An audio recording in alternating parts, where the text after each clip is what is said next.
Hey, what's up, everybody? BDO 44 coming at you another video. All right, so Bronny James, LA Laker, man. Congratulations to the James gang. We're very, very happy that you were able to see the dream come true, man. Very, very happy to see that. There's a lot of commentary on my end talking about how I didn't want to waste a pick, but ultimately it was only like 3 picks left. Now, 2 players I really like did go, but you know it's the price of trying to provide the dream. And Bron has the power in this situation, and we were able to make the dream come true. So no hate here, man. I'm actually happy that we're getting a prospect like Bronny James, who's going to be able to develop in our franchise. We develop well here, and his athleticism is going to help us, and his defensive prowess should be able to help us. And hopefully he's willing to come in and learn. Obviously they're going to try to push him into a regular spot. No two-way deal will be signed, but I do think that his development should be something that we take seriously. I think he should be with the G League a little bit. I don't know if it'll be possible to send him down there based on the contract that I expect us to give him, but I think it's in his best interest to spend some time down there, some legitimate time down there to get some real minutes. I don't know what type of minutes JJ is going to be able to give him, but the reality is, after the initial game where he gets to come down there and throw a lob to his dad, we need to send him back to the G League and allow him an opportunity to really develop so he can be a part of our future for what it is he's going to be, not just what it is that we propping him up to be. And so his development is something that we should take seriously, just like the rest of our young talent. The Lakers are also bringing in some guys to develop their summer league team. Blake Henson out of Pitt is going to be coming in, one of Bub Carrington's teammates. I understand he's a sharpshooter. We signed him to a 2-way, and a guy by the name of Armel Traore. I'm not sure exactly where he played, but he is also somebody we've added into our situation for the summer league. Maybe he has a 2-way, maybe he doesn't. I'm not really certain, but we got some brand new guys, man. Blake Henson and Armel Traore. So very excited about those guys coming in as well, getting an opportunity. Hopefully the Lakers will announce that they got a couple other guys too that they want to bring in. I'm waiting for Trenton Flowers to go somewhere. Jalen Bridges. Those are the names I'm really excited about. Hopefully we can be the team that gets them, but they'll find themselves somewhere on a 2-way, I'm sure. DJ Burns, not Laker news, is going to Cleveland. Big fella out of NC State. He's going to be playing center for the Cleveland Cavaliers on a 2-way, I believe. And Jamal Murray of the Denver Nuggets, he's staying with the Nuggets. $209 million for 4 years, so they lock him up on a massive overpay, if you ask me. I like Jamal Murray, but $200 million for Jamal Murray and them knees, it's a massive overpay in my mind. But whatever, he's hell of a player. He's a staple in Denver. They've won NBA championships, so it's not like they saw their future without him. But Jesus, what it takes to keep these players these days. So, yeah, really it's about Bronny James, though. All things considered, I'm glad that this draft process is over. It's been a lot of homework, a lot of angst, I'm sure, for our organization, wondering if somebody were going to take Bronny. But ultimately, we were the one able to land him. I'm pretty sure the plan was to tell people he was going to go to Australia all along, but they waited to the right time, draft day, 2nd round, to make sure that we lock him into the Lakers, because it seemed like teams going to try to do something funny. The Celtics drafted before us. The Phoenix Suns traded to get the 56th pick.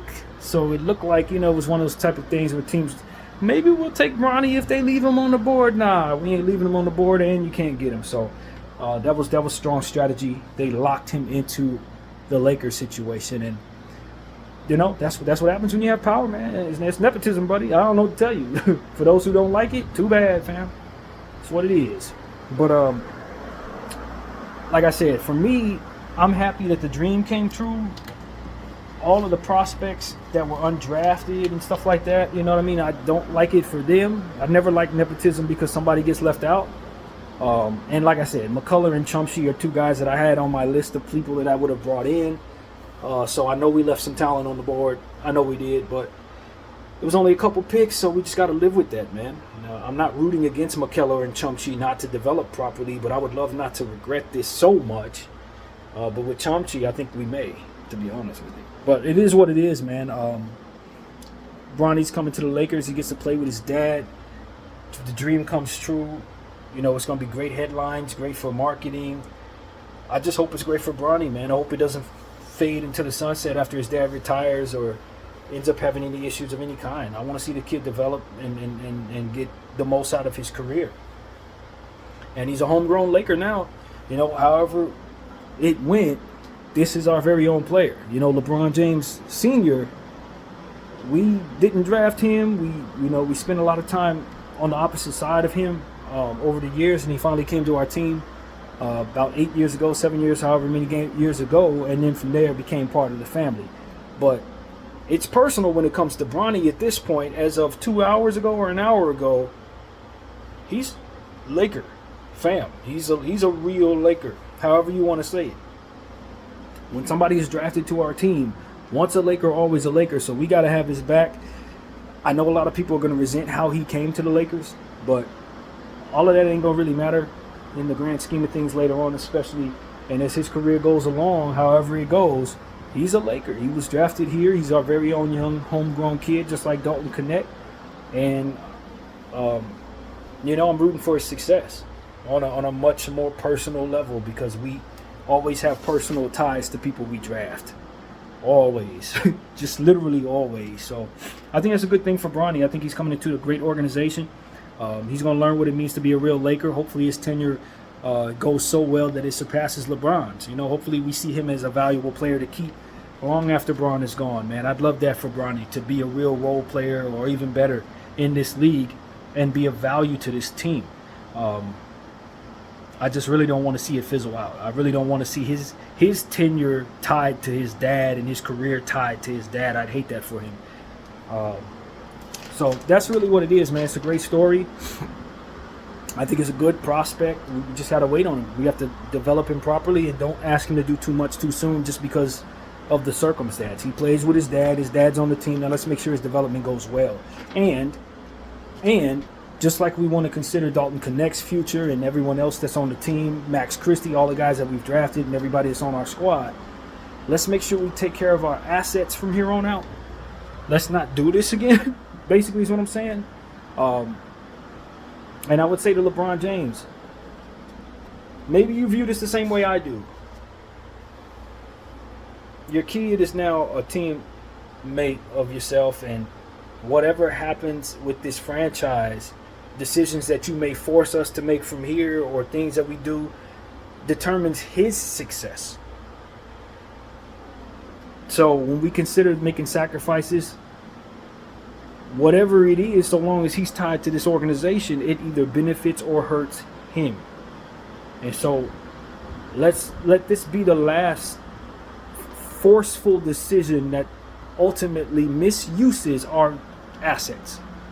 In other words, don't ask us to trade no more future picks, because Bronny's on this team now and you're trading away his future teammates. Don't ask us to overpay for anybody or anything, because Bronny's on the team and you're hurting your kid because he's tied to the organization, and if we don't have, he don't have, so long as he's tied to the organization. Hopefully that gives Bron a bit more personal incentive to protect the Laker future. That's exactly what I'm getting at here. All these talks about trading future picks. Your kid's going to be in his prime in 2030. So if you're trading away first rounder on the team that he's supposed to be on, you're hurting him. So that's what needs to be understood and believed. I don't know if his future is with the Lakers or not, but as long as it is, everything we do wrong with our asset class is going to affect the future of that young man and everybody else that's on the team. So let's not trade away his dang teammates, fam. Just because you want a teammate right now that can help you before he's even developed yet. Let's not do this. I'm telling you, trading for some superstar, that superstar is going to make it so that we have to trade away all of the role players that's going to help Bronny in 2025, 2029, come on now. So that's what I'm saying. And hopefully LeBron has a different vested, unselfish incentive to protect the future of our franchise. That's what I'm saying. Because it's one thing to say, hey, yo, do for me because I'm out of here in 20 minutes. It's another thing to say, okay, my kid's here now. So let's make sure we have everything, damn it, we need. And so hopefully us drafting his son puts that in him for which to protect our assets. That's what I hope this does. And he come up off of some of these bad decisions or these frivolous demands that ultimately put our asset class of the future at risk. Because Lord knows that's what we're doing here by drafting this kid. He knows that. So that's what I got to say about that, man. I'm happy Bronny's here. Like I said, I wanted Bronny here independent of Bron. I don't know that I would have drafted him, but I definitely would have made sure he was on my undrafted demands list. He would have been the first person I called if he didn't get drafted. But you know, people are hell bent on doing things their way, man. So we end up passing up on this Dargo and McCullough, probably players that have been amazing value at 55. So we won't forget that. But hopefully Bronny turns good value as well, man. I would love for him to have a fantastic rookie season. And I think his development is paramount just off of the strength of what was done to make him a Laker. So I'd expect people to take his development seriously and don't put him out there to the wolves. Don't have him trying to guard Steph Curry or some stupid crap like that, man. Let his development go smoothly, please. That's all I ask. We drafted him. Let's not throw it away. So let's not throw the player's future away by trying to ask him to do too much, only to be, you know, bombarded with nonsense about the media and all types of stuff. It's going to be a circus regardless because of his name. So let's try to protect him to the best of our ability, within reason, of course. Not at the expense of others, but within reason. So that's my request there, man. So, yeah, man, all around great draft for the Lakers. I think when you walk away with Bronny James, you feel like you can re-sign Bron without much of trouble at this point. And, of course, we walk away with our guy, man. You know, the young fella, Dalton Knecht.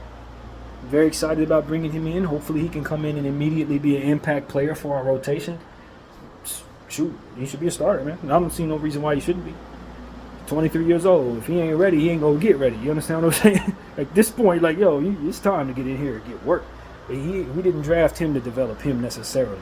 There will be some development and learning curve in regards to being a pro, but a guy like Dalton Knecht's been in college for 4 years. I expect for him to come in and immediately be an impact player, just like Austin. And then to take everything as seriously as possible. So that's what it is, man. We got work to do. We got to find a big man. We really do got to find a big man. So I don't know how we're going to get that player. I don't know what it's going to take to get that player, but we really do need to get that player for Anthony Davis. Is there, I guess the question I can ask myself and ask any of you guys is there a world where I would be willing to part with any of my first round picks for the future? Just maybe even just one of them? And the answer is, I don't think so. Not for some of the stuff that I've been hearing. As we were talking about earlier today, I would be happy to move on from second round picks of many kinds. We could put together all the second round picks, but first rounders, I'm kind of gonna hold to the chest, man. And I know some are gonna struggle with trying to make moves, with that being what I would do, trying to stay within my rules. I'm just hopeful we don't walk away with only one pick at the end of this process. I really think that you're throwing years away when you do that. So whatever it's going to take to get a big man, my suggestion as a front office is pretend you don't have any picks and make a move within those parameters. It's probably the best thing for us overall. Because you can get a big man and trade away a pick or two for a nice big man, but if he goes down with an injury or if he loses value, which in the center position they likely will, he ain't going to be worth it anymore, and then you're going to still be paying for it long after he's not on the team. I just don't want to make those type of decisions for our franchise, especially when we've had the type of draft we have. Manna came from heaven. We know what picks are worth at this point.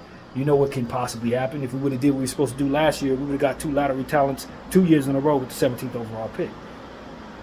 Now, we made the mistake last year of not capturing that value in Cam Christie. But we did it right this year by capturing the value of Dalton Knecht. I don't want to throw away value anymore. That's why I don't feel comfortable giving away picks. It's not because, in a nutshell, if we had all our picks, I wouldn't be willing to. It's because we've already given away so many for reasons that may have made sense, maybe not. But the point is, we keep on doing this, and we're going to have even less margin than we do right now. So what do you do when you're in this situation? You pretend like you don't have the margin that you do so that you can develop the larger margin for error or mistakes or whatever the word would be.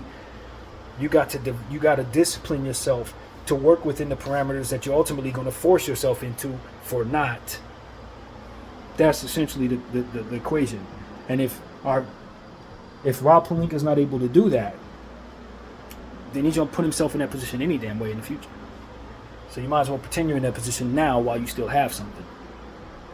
Because if you don't, it's going to be a hell of a lot harder later on when God knows what happens and you really don't have any picks because you wanted to trade them away for center number 2 or whoever the hell it's going to be. I don't think it's smart, man. You can take the route of trading for a young player that you think you could retrade for picks. You know, maybe in a situation where something magnificent comes about, like the Houston Rockets want a first-round pick for Jabari Smith or, the other center that they have that's fantastic. Something like that, yeah, I'd probably give away a pick because I know if I bring that player to me, they're going to be worth 2 picks. So that's a risk I might be willing to trip, but it has to be something that I know the likelihood that I can trade that for picks and will be fine with trading that is in place. Because I don't want to bring myself a player for picks that I'm absolutely not going to want to move on from. You understand what I'm saying? It's kind of hard to determine who that's going to be or what that's going to be. But the point is, if I'm bringing myself the next great Laker and the only way I'm going to be able to capture value is trading him away, that's not something I kind of want to sign up for. We already got that going on with Anthony Davis. He's and LeBron James, all your damn value. So there's not going to be a day where you want to trade those people. So you probably don't want to sign up for that again.